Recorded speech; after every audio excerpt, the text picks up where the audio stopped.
മലപ്പുറം പൊന്നാനിയിൽ അടച്ചിട്ട വീട് കുത്തി തുറന്ന് 300 പവൻ സ്വർണം കവർന്ന കേസിൽ 3 പേർ അറസ്റ്റിലായിട്ടുണ്ട്. പൊന്നാനി സ്വദേശികളായ സുഹൈൽ, നാസർ, പാലക്കാട് സ്വദേശി മനോജ് എന്നിവരാണ് പിടിയിലായത്. ഇക്കഴിഞ്ഞ ഏപ്രിൽ 13-നാണ് പൊന്നാനി സ്വദേശി രാജീവിന്റെ വീട്ടിൽ മോഷണം നടന്നത്. സമീർ ബിൻ കരീം മലപ്പുറം ചെയ്യുന്നു. സമീർ, എങ്ങനെയായിരുന്നു അന്വേഷണത്തിന്റെ നാൾവഴികൾ, വിവരങ്ങൾ? സുഹൈലെ, കൃത്യം നടന്ന 8 മാസത്തിന് ശേഷമാണ് പ്രതികൾ അറസ്റ്റിലാകുന്നത്. പൊന്നാനി സ്വദേശി സുഹൈല്, നാസർ, പാലക്കാട് സ്വദേശി മനോജ് എന്നീ 3 പേരെയാണ് നിലവിൽ പ്രത്യേക അന്വേഷണ സംഘം അറസ്റ്റ് ചെയ്തിരിക്കുന്നത്. ഇതിൽ സുഹൈല് ഈ മോഷണത്തിൽ നേരിട്ട് പങ്കെടുത്തയാളാണ് എന്നുള്ളതാണ് അന്വേഷണ സംഘം വ്യക്തമാക്കുന്നത്.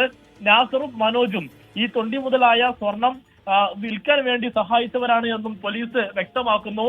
ഏപ്രിൽ 13-ാം തീയതിയാണ് പൊന്നാനി സ്വദേശി രാജീവിന്റെ വീട്ടിൽ നിന്ന് 300 പവനിലധികം വരുന്ന സ്വർണം മോഷണം പോകുന്ന ഒരു സാഹചര്യം ഉണ്ടായത്.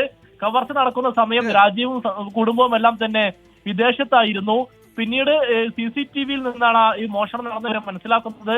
അതിന് പിന്നാലെ CCTV DVR എല്ലാം തന്നെ ഈ പ്രതികൾ കൊണ്ടുപോയതായി പിന്നീട് മനസ്സിലാക്കുന്ന ഒരു സാഹചര്യം ഉണ്ടായി. എന്നാൽ പലതവണ പോലീസിന് ഈ സുഹൈലാണ് ഇതിന് പിന്നിൽ എന്നുള്ള വിവരമെല്ലാം തന്നെ ലഭ്യമായെങ്കിലും കൃത്യമായ തെളിവ് അന്വേഷണ സംഘത്തിൽ ലഭിക്കാത്തത് മൂലം പ്രതിയുടെ അറസ്റ്റ് വൈകുകയാണ് ഉണ്ടായത് എന്നുള്ളതാണ് ഇതിൽ പോലീസ് വ്യക്തമാക്കുന്നത്. അങ്ങനെ 8 മാസത്തെ നിരീക്ഷണത്തിനൊടുവിലാണ് പ്രതികൾ പിടിയിലാകുന്നത്. ഇപ്പോൾ ഈ തൊണ്ടി മുതലായ ഈ സ്വർണ്ണമെല്ലാം തന്നെ പോലീസ് വീണ്ടെടുക്കാനുള്ള ശ്രമങ്ങൾ നടത്തിക്കൊണ്ടിരിക്കുകയാണ്.